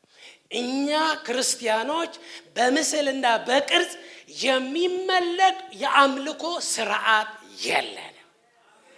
ዮሐንስ ወንጌል 4 ላይ ሲናገር እግዚአብሔር አለ በእውነትና በመንፈስ የሚያመልኩትን ይሻል። በምስልና በቅርጽ ፊት የሚያመልክ አምልኮ ብሉይ ውስጥም የለም አዲስ ኪዳን ውስጥም የለም። ምክንያቱ ሲናገር ምንድነው የሚለው? እርዱኝ በጌታ በኮሬብ ተራራ በእሳት ውስጥ በተናገራችሁ ቀን ምንም አይነት መልክ ከቶ አላያችሁም። ስለዚህ ለራሳችሁ ተጠንቀቁ፣ ይህም እንዳትረክሱ በወንድ ወይም በሴት መልክ በማናቸውም ወይም ምስል የተቀረጸ ጣዖት ለራሳችሁ እንዳታበጁ፣ ወይም በምድር ላይ የሚኖር የማናቸውን እንስሳ ወይም በአየር ላይ የሚበር የማናቸውን ወፍ ወይም በደረቱ የሚሳብ የማናቸውን ፍጡር ወይም በውሃ ውስጥ የሚኖር የማናቸውን ዓሣ ምስል እንዳታደርጉ። ወደ ሰማይ ቀና ብለህ ፀሐይን፣ ጨረቃን፣ ከዋክብትን የሰማይ ሰራዊትን ሁሉ በምትመለከትበት ጊዜ ወደ እነርሱ እንዳትሳብና እንዳትሰግድላቸው አምላክህ እግዚአብሔር ኤሎሂ ያህዌ ከሰማይ በታች ላሉ ሕዝቦች ሁሉ ድርሻ አድርጎ የሰጣቸውን ነገሮች እንዳታመልክ ተጠንቀቅ። እናንተ ግን ልክ ዛሬ እንደሆናችሁ ሁሉ ርስቱ ትሆኑለት ዘንድ አምላካችሁ እግዚአብሔር ኤሎሂ ያህዌ እናንተን ከብረት ማቅለጫ ምድጃ ከግብፅ አውጥቶ አወጣችሁ። በእናንተ ምክንያት እግዚአብሔር እያለ የሚናገረዋል። እግዚአብሔር አምላክ የተባረከ ነው። የምናመልከው አምላክ መልክ የለውም። የምንቀርጽለት ቅርጽ የምንሰራለት ፒክቸር መልክ የለውም። አንደኛው ምክንያት እሱ ነው። በተራራ ሆኖ በተገለጠልህ ጊዜ ያየው አንድም መልክ የለም እና በምን መልክ መስለ ነው ምስልና ቅርጽ የምታበጅለት አለ። የት አይተው? አንደኛው ይሄ። ሌላው እንደገና ደግሞ በጣም የሚገርማችሁ ዮሐንስ ዘጸአት ላይ ወስዳችኋለሁ። ዮሐንስ ወንጌል 1:18 ዮሐንስ ወንጌል 1:18 ይሄን እንግዲህ ጌታ ኢየሱስ ነው የዮሐንስ ወንጌል ጸሐፊ ነው የተናገረው። እንግዲህ ምን አለ? ሁላችሁ የምታውቁት ቃል ባነበው ደስ ይለኛል። 18 ኮዙ ምስል ቅርጽ የማይሰራበት ኮዙ ማለት እንዲህ ይላል፣ ከቶውንም እግዚአብሔርን ያየ ማንም የለም፣ ነገር ግን በአብ እቅፍ ያለ አንድያ ልጁ የሆነውን አምላክ እርሱ ገለጠው። ልብ በላችሁ ስሙልኝ። ኢንካርኔት ማለት ነው። አምላክ በምን ተገለጠ እያለኝ ነው? በሰው ይውላችሁ። ጣዖት ማድረግ ማለት ኢየሱስ በጣም በጌታ ስም ከባድ ቴዎሎጂ ነው የምነግራችሁ። ከባድ እነኝን በምድርና በዓለም ላይ የሞላውን ጣዖት ግንድስ የሚያደርግ ነው። መጽሐፍ ቅዱስ ኢየሱስ በስጋ አልተገለጠም እያለን ነው። ምስልና ቅርጽ አርገን የምናጥንለት የምንሰግድለት አምላክ አለ ብለን ካሰብን የአምልኮ ስርዓታችን ምንም ይሁን ጌታ ቤትም ከጌታ ቤት ውጪ ባህል ውስጥም ምን ውስጥም ይሁን ምስልና ቅርጽ ተደርጎ የተደረገ ካለ ክርስቶስ ኢየሱስ በስጋ አልተገለጠም እያለን እንደሆነ ዳይሬክት የእግዚአብሔርን ቁጣ የሚያስነሳ ነው። ይሁት ከምን ጋር እንደገለጠው አንድያ ልጅ ሆኖ ተረከው ያለው ጣዖት አይደለም የተረከው፣ ዳጎን አይደለም። የዳጎን ምስል ምስል ማለት የማይታየው ሂድን የሆነው አምላክ ምን ውክልና ማለት ነው። አይደለም እንዴ? በፊታችን ይሄድልናል ቢሉት የዛን ቅርጽ የኛ ደግሞ የእግዚአብሔር ነጸብራቅ የባህሪው ምሳሌ የሆነ ማን ነው? እንደ ዕብራዊ ጸሐፊ፣ እንደ ቆላስያስ ጸሐፊ፣ እንደ ዮሐንስ ወንጌል ጸሐፊ ክርስቶስ ኢየሱስ። ወይኑ ዩፑት ጣዖት ቅርጽ ምስል ተደርጎ ሲደረግ ክርስቶስ ኢንካርኔት አልሆነም እያለን በስጋ አልተገለጠም እያለን ዳይሬክት ከእግዚአብሔር ኔቸር ጋር የሚያጣ። ለዚህ ነው መቅሰፍቱ ከባድ ነው። አቤት አቤት አቤት አቤት ነካርኩልኝ ገባ ወይ በሉልኝ። በፊዚካል መሰዋያ ተደርጎ ቤተ መቅደስ ተደርጎ ቅርጽ ተደርጎ ሐውልት ማለት ነው ምስል ተደርጎ የሚታጠንለት እግዚአብሔር የለንም። አንድ ሰው አሜን ይለኛል። አንድ ጌታ አለ፣ የባህሪው ምሳሌ የባህሪው ነጸብራቅ። እናንተ የቆሮንቶስ ላይ ሄዳችሁ ስታነቡ ምን ይላል? እንዳው በማይመች አካሄድ ከአሕዛብ ጋር ትጠመደዋልና ምን አለ? ክርስቶስ ያወዳደረውን ይል ክርስቶስ ከቤልሆር ጋር ነው ያለው። ቤልሆር ማለት ቢላል ማለት በግሪኩ ቢላል ማለት ቢላል ማለት ደግሞ አምላክ ጌታ ማስተር ማለት በዘመኑ የነበረ የአንድ ጣዖት ስም ነው። እንዳውም የውላሽ የቀጥተኛ ትርጉም እንደሆነ ታውቃላችሁ። ቢላል ማለት አኪውዘር ማለት ነው፣ ከሳሽ ማለት ነው። ሳታን ማለት ነው፣ ሰይጣን ማለት። ለዚህ ነው ጣዖት አደረግን ማለት ቀጥታ ፉክክሩ የባህሪው መገለጫ። አንድ ሰው አሜን ይበለኝ። የማይታየው የእግዚአብሔር ማሳያ ነጸብራቅ መልክ የሆነውን ከክርስቶስን መሸፈን ማለት ነው። እግዚአብሔር ደግሞ ምድርንም ሕዝብንም አይመር በክርስቶስ የመጣበት የእግዚአብሔር ቁጣ የሚቀሰፍ ሁለተኛው ኮዙ ማለት ነው። ሶስተኛው ኮዙ ደግሞ ዘጸአት 33 ቁጥር 20 ላይ ለምንድን ነው በቅርጽና በምስል በቤተ መቅደስ ፊዚካል በሆነ መሰዊያ ተደርጎ እግዚአብሔር የማይመለከው ስንል አቤት አቤት አቤት አቤት ዘጸአት 33 ቁጥር 20 ራሱ እግዚአብሔር እንዲህ ብሎ ተናገረ። ቄስ ትምህርት ነው ብሏል አይደል? ኤክሰደስ ዘጸአት ስንት አልኩኝ? የእግዚአብሔር ቤተሰብ እናንተዬ ቢሃይንድ የእግዚአብሔርን ቴዎሎጂ አስተሳሰብ ምን እያለ እንደሆነ ይግባ። ጣዖት አደረግን፣ ቅርጽ ምስል አደረግን ማለት ክርስቶስ በስጋ አልተገለጠም ማለታችን። እሺ ቆሮንቶስ ላይ ወስዳችኋል። ስለ ጣዖት አንደኛ ቆሮንቶስ ከ6 እስከ 10 ሐዋርያ ጳውሎስ ሲናገር ጣዖታትን ጠቅላላ አድርጎ አንድ አባት አለን አለና አብ አለ። ሁሉ በሁሉ የሆነ ደግሞ አለ ሌሎች ጣዖቶች ጠቅላላ የማይታየው አምላክ ነጸብራቅ ነው ብሎ አስቀምጠው ነበር። አንድ ክርስቶስ ነው የምናውቀው። ዋይ መጽሐፉ ለምንድን ነው የሚገርም? ኢንካርኔት ኦፍ ጂሰስ ማለት በምድር ላይ ማንም ጣዖት እንዲኖር አይፈቀድም። አንድ አምላክ በስጋ የተገለጠ በመላእክት የታየ አይደለም፣ በክብር ያረገ የተባለ አንድ ሰው አሜን ይበለኝ። እሱ ብቻ ነው። ጣዖቶች የሚፎካከሩት እንደ ዝም ብሎ መሰዊያ አይደለም፣ ዝም ብሎ ሐውልት አይደለም፣ ከምንወደው ጌታ ጋር እየተፎካከረ ነው። ለዚህ ነው ጌታ መቅሰፍት የሚያመጣው ማለት ዘዳግም ዘጸአት 33 20 አረጀው መሰለኝ አይኔ ይታየኛል። ነገር ግን አለ ትዝ ካላችሁ ሙሴ ክብርን አሳየኝና ባለበት ጸሎት ላይ ከእግዚአብሔር ጋር በገባበት ያን እግዚአብሔር ሲመልስለት የተናገረው ንግግር ህዝቡ ጥጃ ሰርቶ ሲያመልክ ጊዜ በፊቱ አልሄድም ሂዱ በቃ ውጡ ምናምን ባለበት አለ ኖ እግዚአብሔር ማረን ይቅር በል እንጂ ምናምን ብሎ በቃ ክብርን አንተ ካልወጣ አታውጣን ክብርን አሳይ ምናምን ያለበት ቦታ ላይ እግዚአብሔር ሲመልስ የተናገረው ይወት በሌላ ቋንቋ ነገር ግን አለ ማንም እኔ አይቶ መኖር ስለማይችል ፊቴን ማየት አትችልም። መልኩን የታይተን ነው ቅርጽ ምን ቀርጸው መልክ የለውም። መልኩ ክርስቶስ ነው። እስቲ አንድ ሰው አሜን ይበለኝ። መልኩ ክርስቶስ ነው። ዕብራውያን ምዕራፍ 1 ላይ የባህሪው ነጸብራቅ ምሳሌ፣ ቆላስያስ ላይ፣ ዮሐንስ ወንጌል በቃ ሌላ የለም። አንድ ነገር ተናገረ። ማንም እኔን አይቶ በህይወት መኖር አይችልም። ከየት አምጥታችሁ ነው ቅርጽ የቀረጻችሁት? ማነኝ እኔ? የትኛው ነኝ? ዳጎን ነኝ? ጥጃ ነኝ? ግማሹ ሰው ግማሹ አሳ የሆነ ነው?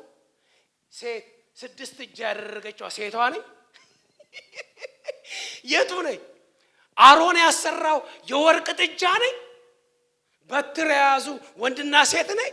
አሏ ዳጎኖች፣ በዓሎች፣ አስታተሪዎች፣ ሞሎክ ሕፃን ልጅ መስዋዕት የሚያደርጉ የነሱ ምስል ነኝ። የቱ ነኝ አለ። ገብርኤል ነኝ? ሚካኤል ነኝ? የትኛው ነኝ? ማርያም ነኝ? የትኛው ነኝ? አይሆንም። ኢትስ እንኳን በአዲስ ኪዳን በብሉይ ኪዳን ምስል ቅርጽ መሰዊያ ተደርጎ የሚደረግ የለም። በሙሴ ሕግ በኩል ለራሱ እግዚአብሔር የኃጢአት ስርየት ማግኘት የሚቻልበት መሰዊያ ያደረገ። አሁን ግን አዲስ ኪዳን ክርስቶስ ኢየሱስ ጎልጎታ መሰዊያው ነው። የተሰዋው ጌታ ኢየሱስ ነው። ሊቀ ካህኑ አቅራቢው ራሱ ኢየሱስ ነው እንደ ዕብራዊ ጸሐፊ። አሁን በአዲስ ኪዳን መሰዊያውም መስዋዕቱ ሊቀ ካህኑም ጌታችንና መድኃኒታችን ኢየሱስ ክርስቶስ። አንድ ሰው አሜን ይለኛል። ሌላ የለንም። በቃ ጣዖት የትኛው የፖለቲካ ስም ይሰጥ በምድሪቱ ላይ ያለ የአጋንንት ውክልና ነው። ምናልባት ዩቲዩብ ላይ ሄዳችሁ ማየት ትችላላችሁ። ያገር አራት መሰዊያ አራት ነገሮችን ሪፍሌክት ያደርጋል በመጽሐፍ ቅዱስ ውስጥ አራት ነገሮች። አንደኛ ኦቶሪቲን ያሳያል። ያ መሰዊያ አለ ማለት ከበስተጀርባው የመናፍስቱ ዓለም ስልጣን አለ ማለት ነው። ሁለተኛ ውክልና ሪፕሬዘንታቲቭ ቆንጽላ ቢሮ ማለት ነው። የአምባሳደሩ ቢሮ ማለት ነው። መሰዊያ ማለት በዛ አካባቢ የተለያየ መሰዊያዎች ናቸው። በየሀገሩ፣ በየባህሉ፣ በየቋንቋ ውስጥ፣ በየብሔር ውስጥ፣ በየከተማው ዓለም ጠቅላላ የተቀመጠው በዛ መልኩ በዛ ከተማ የሚገለጥ የአጋንንት ውክልና ማለት ነው። ስትሮንግሆልድ ማለት እሱ የሚሰራበት እሱ የሚንቀሳቀስበት ባንዴጅ ማለት። አንደኛ ምን አልኩኝ? ስልጣን። መሰዊያ አለ ማለት ስልጣን፣ የመናፍስቱ ዓለም ስልጣን የሚገለጥበት ነው። እሱ በመንፈሳዊ ዓለም እኛ ካላሸነፍን ያንን አካባቢ ዲመን ይቆጣጠረው። ኦቶራይዝድ ሆነ፣ ሌጋል ራይት አገኘ ማለት ነው። ሰው በመልኩና በምሳሌው የተፈጠረው ሰው በገዛ ፍቃዱ ለመናፍስቱ ዓለም ያን ሀገር፣ ያን ከተማ፣ ያን ትውልድ ስል አሳልፎ ግዛን፣ ምራን ኢየሱስ እንደጠየቀው ማንም ወድቆ ቢሰግድልኝ እኔ እሰጣለሁ እንዳለ ግዛን ብሎ የተሾመ የአጋንንት ስልጣን ማለት ነው። ቀጥሎ የአጋንንት ውክልና ያለበት ሪፕሬዘንታቲቭ ነው። ለዚህ ነው መሰዊያ ጋር ስትሄዱ ሌላ ታሪክ የሚፈጠረው። ብዙ ታሪክ ይፈጠራል። ምንም ነገር አይሆንም አለላቸው። ከመናፍስቱ ዓለም ብዙ የሚያደርጉት ነገር ስላለ ማለት። ሶስተኛ መስዋዕት የሚቀርብበት ወርሺፕ የሚከናወንበት ነው። ሰጪ ያለ ተቀባይ ያለ ማለት ነው። የመስዋዕት ስርዓት ነው የሚከናወን፣ ተራ ጉዳይ አይደለም። አንዳንዶቹ በድሮ ዘመን እነ ሞሎክ እነ ዳጎን እነኚህ የልጅ መስዋዕት ሁሉ ይቀበሉ ነበር። አይገርማችሁም? ታስታውሳላችሁ መጽሐፍ ቅዱስ ላይ ንጉስ ልጁን ሁሉ መስዋዕት አድርጎ አቀርበዋል። ይሄን ያህል አጋንን ሰውን ቅርጥፍ አድርጎ የሚበላ ነው። መስዋዕት ይቀርባል። ብዙ ሰዎች ለቤተሰባቸው የማያረጉትን ለአጋንንቱ ይሰዋሉ፣ የማይሰጡትን ይሰጣሉ። ጥቁር ገብስማ ዶሮ፣ ጥቁር ዶሮ፣ ነጭ ጣል ያለበት በዚህ ቀን፣ በዚህ ወር፣ በዚህ ሳምንት፣ በዚህ ቀን እያሉ ያደርጋሉ። ይሄ የመናፍስቱ ልዩ የሆነው ሲስተሙና አገዛዙ ነው። በሌላ ቋንቋ አራተኛ የምነግራችሁ ቃል ኪዳን ኮቨናንት ነው። ለዚህ ነው ከዘር ውስጥ የሚያወጣ። አጋንንት ሲወጣ አይታችኋል። ልጄ ነች ይላል። ኮቨናንት ያ ጄኔሬሽን ገብቷል። በደም የተደረገ፣ በዶሮ የተደረገ፣ በበግ የተደረገ፣ በከብት የተደረገ፣ በአይጥ የተደረገ፣ በልዩ ልዩ የአጋንንት የሚጠይቀውን ምሱን ወስደው ቅምቅማያት አቅርበውለት በደም የተደረገ ኪዳና ኮቨናንት ነው ማለት። መሰዊያ ማለት ዝም ብሎ አፈር አይደለም፣ ዝም ብሎ ስፍራ አይደለም፣ ዝም ብሎ ቦታ አይደለም። አጋንንታዊ ኮቨናንት የተደረገበት። ለዚህ ነው ሀገርን ምድርን ባንዴጅ ውስጥ እስራት ውስጥ የሚከተል። እግዚአብሔር ለዚህ አፍርስ አለ። በሌላ ቋንቋ ምን ይላል? ያጋንንትን ኦቶሪቲ ንቀል፣ ያጋንንትን ውክልና አፍርስ፣ ያጋንንትን መስዋዕት አቁም፣ ያጋንንትን የሚደረገውን ማንኛውም ነገር ከልክል እያለ እግዚአብሔር አምላክ የተባረከ ይሁን። አንድ ሰው አሜን ይለኛል። አንድ ሰው አሜን ይለኛል። እግዚአብሔር አምላክ የተባረከ ይሁን። ክብር ለኢየሱስ ይሁን። እሺ ይበቃናል። እዚህ ጋር አንዱን ብቻ ነው የተናገርኩት። እግዚአብሔር የመጀመሪያው ዘጸአት 20 ላይ ቁጥር 3 ላይ የሰጠው አንድ ነው። መሰዊያ እንዳያደርግ፣ ምስል እንዳያደርግ፣ ቅርጽ እንዳያደርግ የሰጠው ምክንያት ከግብፅ ምድር ያወጣው እግዚአብሔር እኔ ነኝ። ስለዚህ ከመሰዊያ በስተጀርባ የአምላክ ጥያቄ አለ ማለት። አትስገድ ሲል ሌሎችን አልነካውም። እግዚአብሔር ከፈቀደ እነኚህን ነገ እንቀጥላለን፣ ካልሆነ ደግሞ የተዘጋጀው ደግሞ ሌላ እናደርጋለን። እግዚአብሔር የተባረከው። አንዱን ያዙልኝ። መሰዊያ ማናደርገው ቤተ መቅደስ አድርገን ፊዚካል ነገር ማንሰዋ ምስል ቅርጽ ማናደርግበት ምክንያት የአብርሃም የይስሐቅ አምላክ የእግዚአብሔር የተባለው መልክ ስለሌለው ቅርጽ ስለሌለው በእውነትና መንፈስ የምናመልከው አምላክ ስለሆነ ክብር ለእግዚአብሔር ይሁን። አንደኛው ትእዛዙ እኔ አምላክህ እግዚአብሔር ነኝ፣ ለሌላ ስታጎበድድ ማየት አልፈልግም። አንተ ክቡር ፍጡር አለው። ለሌላ ድንጋይ፣ እንጨት፣ ሐውልት፣ ዛፍ፣ ወንዝ፣ ኮረብታ፣ ከፍታ ስታጎበድድ ማየት አልፈልግም አለው። አምላክህ ከግብፅ ባርነት ያወጣው እኔ ነኝ። እንነሳና እንጸልይና እንጨርስ። እግዚአብሔር ሊል የፈለገውን ብሏል። አሜን አሜን አሜን። አንድ ሰው አሜን ይለኛል። ደከማችሁብኝ ወይስ እየጻፋችሁ ነው? እንደ ኃያል እንደ ሰራዊት ብድግ በሉና አጭር ጸሎት እንጸልያለን። ልብ ብላችኋል? ጌታ ያስተማረን ጣዖት ማለት የክርስቶስን የእግዚአብሔር ነጸብራቅነትን ሊከለክል የተኮለኮሉ ኮልኮሌዎች ናቸው። ይኸው ጣዖት አድርጋችሁ እንዳትቆጥሩት ብቻ አይደለም። ፉክክሩ የባህሪው ምሳሌ የባህሪው ነጸብራቅ ኢንካርኔሽን ኦፍ ክራይስት ክርስቶስ ሰው የመሆኑን የሚቃወሙ አጋንንታዊ ምስጢራዊ አሰራር ነው። ሰዎች እሱን በተከተሉ ቁጥር ከክርስቶስ ፊታቸውን እንዲመልሱ የአይንን የማሳወር አቅም። ለዚህ ነው እዛ መንደር የሆኑት ወደ ክርስቶስ ለማምጣት ከባድ የሚሆንባቸው።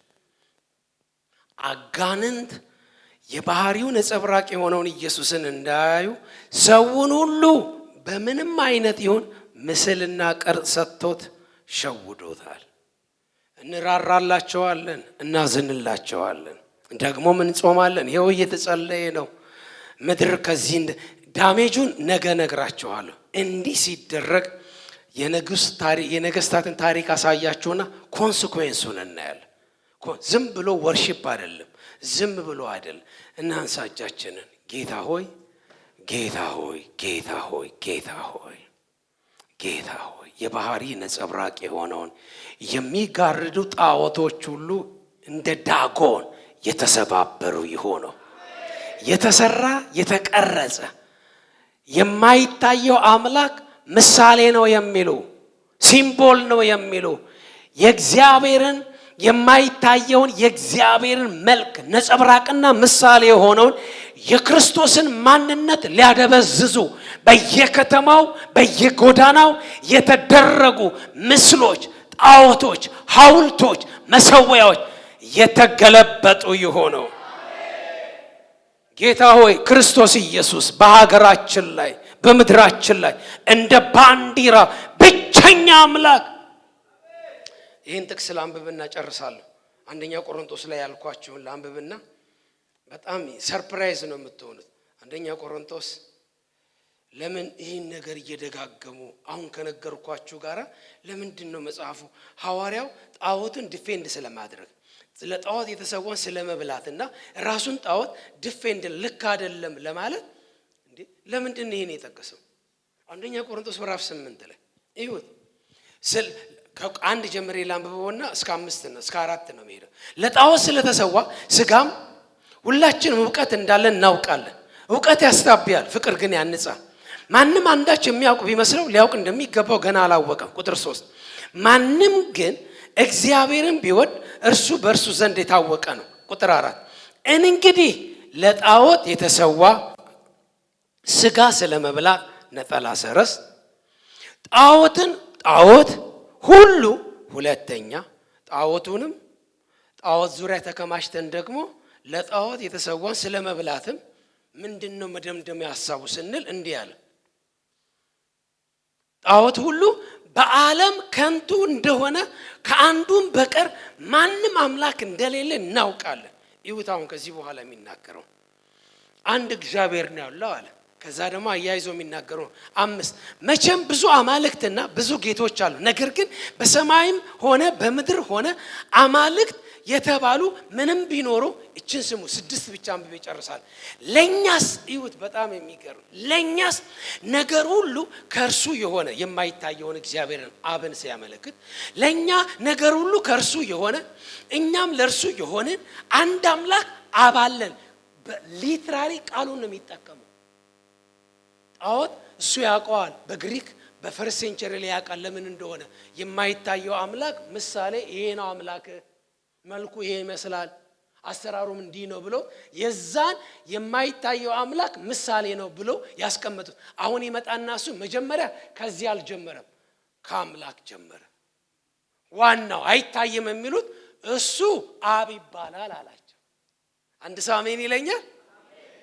እሱ አብ ይባላል። ለኛስ ነገር ሁሉ ያው ዘር ይሰጣል፣ ፍሬ ይሰጣል፣ ምናምን ይሰጣል ብለዋል። ጣዖት ጠቅላላ የኮለኮሉት ለኛስ ነገር ሁሉ ከእርሱ የሆነ እኛም ለእርሱ የሆነን አንድ አምላክ አብ አለን።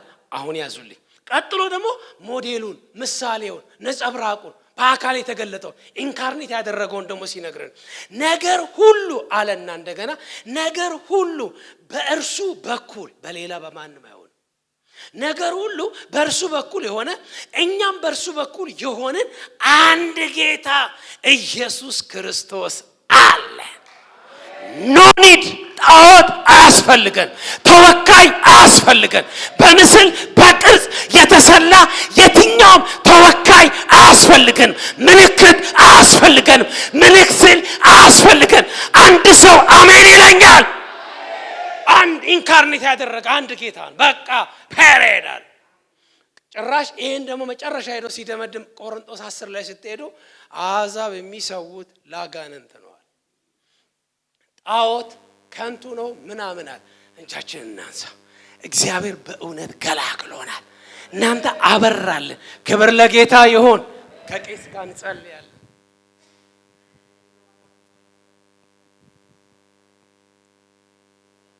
ጌታ ሆይ በልጅህ በጌታ በኢየሱስ ክርስቶስ ስም እጅግ አድርገን እናመሰግናለን። ጠላትህን አውጥቶ አጥፋው ይላል ተብሎ በቅዱስ ቃልህ እንደተጻፈ የጠላትን አሰራር እየገለጥክልን ስለሆነ እናመሰግናለን። የክፉ መሰዊያዎችን የምንነቅልበትን፣ የምንረግምበትን፣ የማንተባበርበትን ፈጽሞ በህዝቡ ላይ እንዳይሰሩ የምናደርግበትን የቃልህ ዕውቀት እየሰጠን ስለሆነ እናመሰግናለን። የነገሮች ሁሉ ጅማሬና ፍጻሜ እንዳላቸው የክፉ መሰዊያዎችም ደግሞ ጅማሬና ፍጻሜ ስላላቸው ዛሬ በመድራችን ላይ የክፉ መሰዊያዎች ፍጻሜ ጊዜ ስለደረሰ እናመሰግናለን። ቀን ስለተቀጠረለት እናመሰግናለን። በእውቀት እንደገናም ደግሞ እግዚአብሔር ባንተ በመታመን በቤተ ክርስቲያን ስልጣን በኢየሱስ ክርስቶስ ስም የክፉ መናፍስቶችን መሰዊያ የምንድድበት ዘመን ስለሆነ እናመሰግናለን። አንተ በጉልበትህ ተማምነህ በሸክላ ዕቃ ውስጥ መዝገብ ታስቀምጣለህ። ልሰራ በፈለክበት ጊዜ ደግሞ ወር ትቀጥረለታለህ። የዘላለም አባት ጌታ ልዑል እግዚአብሔር ሆይ በዘመናት ሁሉ ግንቦት ላይ ንፍሮ እየተቀቀለለት እየተሰዋለት አቅም ሲያገኝ የነበረውን መሰዊያ ልትገለብጠው ስለሆነ እናመሰግናለን። አንተ ቀን ስለቀጠርክለት እናመሰግናለን። አንተ ልትንደው ስለሆነ እናመሰግናለን። ስም እያወጣ ቅርንጫፍ እያወጣ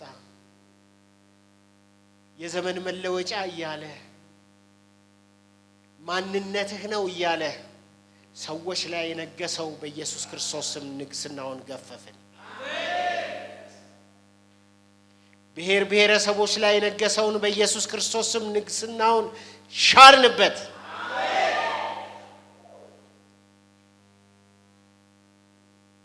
በየቤቱ የተቀመጠ በየቤቱ በያስተሳሰቡ ውስጥ ምሽግ የሰራ ይሄ ነው አለባበሴ ያለ፣ ይሄ ነው ጌጤ ያለ፣ ይሄ ነው ሽቶዬ ያለ በኢየሱስ ክርስቶስ ስም ወገብ ጅማቱ ይፈታ።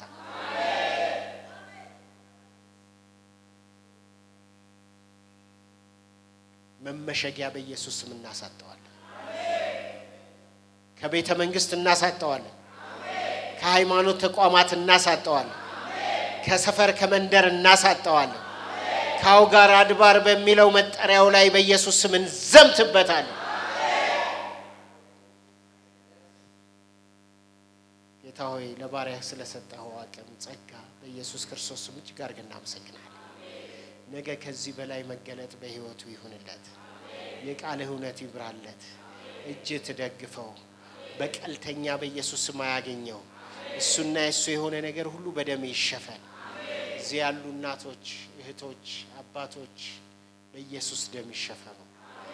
እቺን ቤተክርስቲያን እግዚአብሔር ሆይ እንድታነሳ በኢየሱስ ክርስቶስ ስም እንለምንሃለን። በአዲስ ኃይል እንድታስታጥቅ እንለምንሃለን። መንገዳችን በፊት የቀና ይሁን። ነገ በአዲስ ጉልበት እንድንመጣ አግዘን። ሁሉ ደግሞ ላንተ ክብር ይሁን በኢየሱስ ክርስቶስ ስም። ክብር ለእግዚአብሔር ይሁን።